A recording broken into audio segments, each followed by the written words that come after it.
more can I say? Top Billin. All right, so you ain't even got to ask. Y'all know I cannot wait for this game right here. Florida versus Georgia. It's going to be lit. I set it up all during the offseason with a ton of content. Now it's finally here. Let's get it.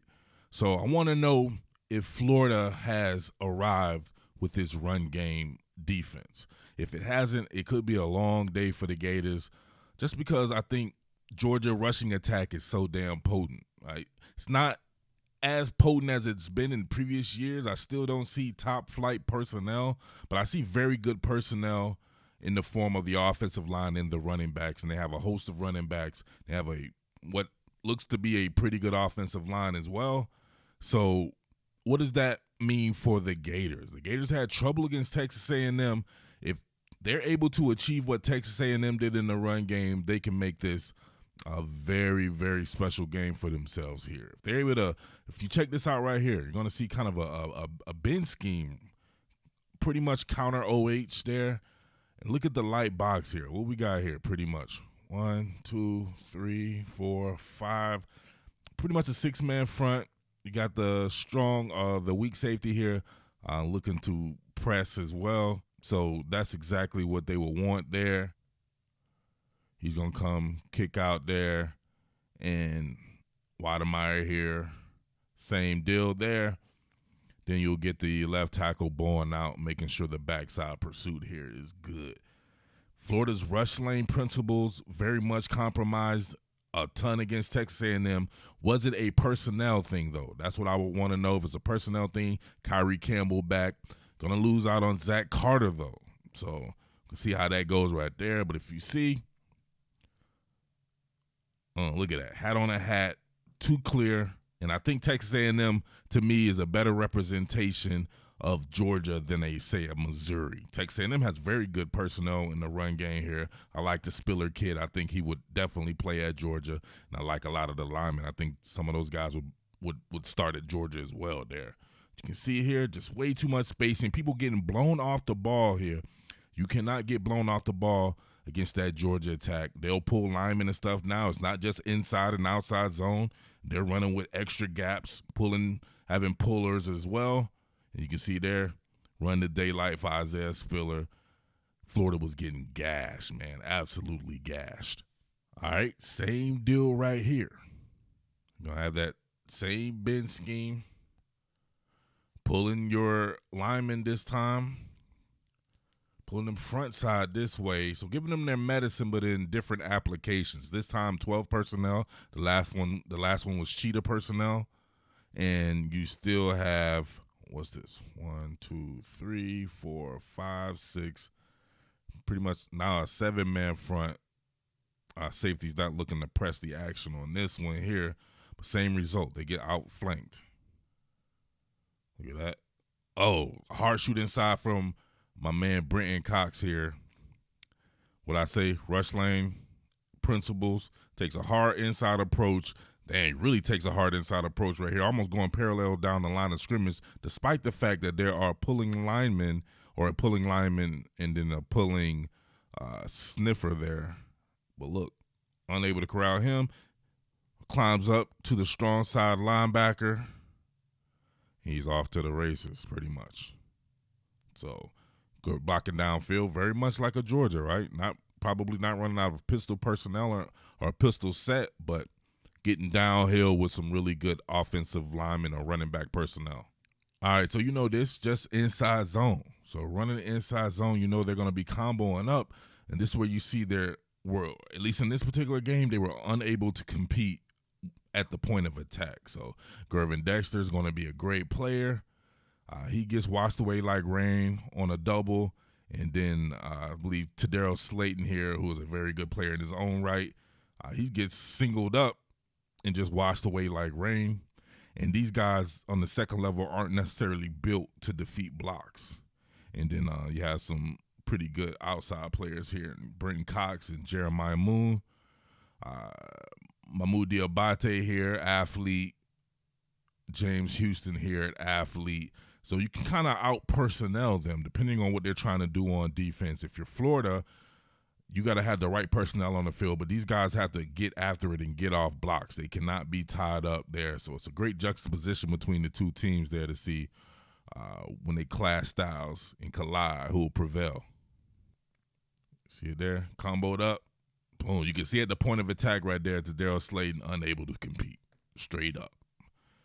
Look at that. My man got him right here, ushering him up out the club. Right? He's like, get your ass up out the club to Daryl Slayton. I ain't got time to keep telling you. See a combo up to the next level. These guys weren't not getting off blocks. Looked a little bit different against Missouri, though. Looked a little bit different against Missouri. Let's check this out. All right, so, of course, on ESPN, they don't ever have good replay angles. Check this out right here. It looks like it was a different type of approach taken, at least a lot of the time against Missouri, where it looks like they were playing the run on the way to the passer. So more like shooting gaps instead of trying to kind of two-gap, just maybe trying to create confusion there or just trying to create chaos and try to get to the runner that way. So a little bit different of approach, took a few weeks off. So if you see right there, look at him. That's just muddying the waters. And look at that dude right there. That's the guy that was missing at the beginning of the season, probably the best lineman that Florida has there. Kyrie Campbell back in the fray. See the arm over move there, but you can see everyone shooting gaps. So maybe that's the way they can do it, probably try to outquick you rather than trying to overpower you or take a multi-gap approach there. But you see him there. They had my man running around like a chicken with his head cut off. They did a very good job against Roundtree here in Missouri against the run. So it was like night and day difference. All right, you should know what Georgia's about. I know Georgia wants to be this big-time spread outfit. It's just not there yet. Some of the pieces just aren't there to be that. This is a team where 95% of the players you see on the team were recruited for a ground and pound attack, and it's still, in my opinion, the best ground and pound attack in college football. Sometimes you just got to be who you are. And if Georgia can just be who it is against Florida, that might be enough to win the game. If you talk about the defense maybe slowing down Florida's offense, which will take a Herculean task because I think Florida's one of the top 5 best passing outfits in the game. And you have to be able to match it up like that. So if they're able to slow the game down, limit possessions like Texas A&M did, and force Florida to be pretty much perfect, maybe it's able to do that and then pull out a victory in that manner. But you can see right here, just bigger linemen, more athletic linemen, better running backs and everything like that. You're going to have pretty much a similar concept that you saw from Texas A&M there. But this is going to be a counter OH. And, of course, you're going to be pulling the guard or kind of a pull, right, working front side there. Get it. Bang. Look at the carnage there. Getting after it. Counter. Bang. Justin Schaefer right there with a snot bubbler, neck jerker. Fitzpatrick on the lead through. Kenny McIntosh with the vision there. Move the chains. 5 and 6 at a clip. Maybe with Florida, if it's down on this A game, maybe that's 8 or 9 at a clip like Texas A&M was doing. I'm telling you now, if Georgia can replicate what Texas A&M did in the second half, that shit's going to be real tough on Florida. All right, you got to take into account Stetson Bennett's legs, his ability to work the designer QB run game as well as the option game. Have to keep that in mind there. You're going to have a split zone. Got big Darnell Washington right here, cross formation block. You know the rest there. Split flow action.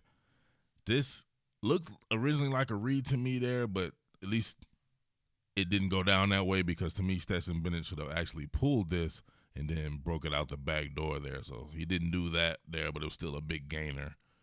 So maybe it wasn't a read, but man, that carnage there. And anytime this big dude is in the game right there, man, he is a phenomenal blocker. That alone right there makes that man worth his weight in platinum because he can block his ass off almost like an extra lineman. You see right there, him with the neck jerker. But if you see what I'm saying right here about Stetson Bennett, this dude squeezes down. I would think Stetson could trust his legs to get on the outside even more there. But you can see they able to wash collectively, wash everybody down like rain. All he has to do is cut off the outside hip on this one, and he's 88 and out the gate, him being Zamir White. So that's the juxtaposition there. So it's Florida back to being Florida that we would normally know that can really get after it with the run game or the run defense like it did against Missouri, or is it like it was the first few games of the season? So maybe the 3-week or 2 or 3 week break or whatever it had, they were able to figure some things out and get some of the personnel back. They did good against Missouri, and they were down a whole bunch of starters too on defense. So maybe that's a step in the right direction for them. And the same thing with Georgia. Maybe Georgia just has to re-identify itself. It looked horrible against Kentucky. Can't even lie. There's really nothing to even break down from that game. That was a horrible performance. It was a really good performance on the ground for the most part, but through the air, really nothing to offer. So, but that could be an aberration. Maybe they were sandbagging. Y'all got to let me know. You think Georgia was sandbagging against Kentucky? Because it did a good job of acting if the goal was to sandbag and then unleash the beast on Florida. So let me know with that, all right? But I'll be back with much more in different aspects of this particular game, all right? Underground King, Top Billin Sports, peace. What more can I say? Top Billin.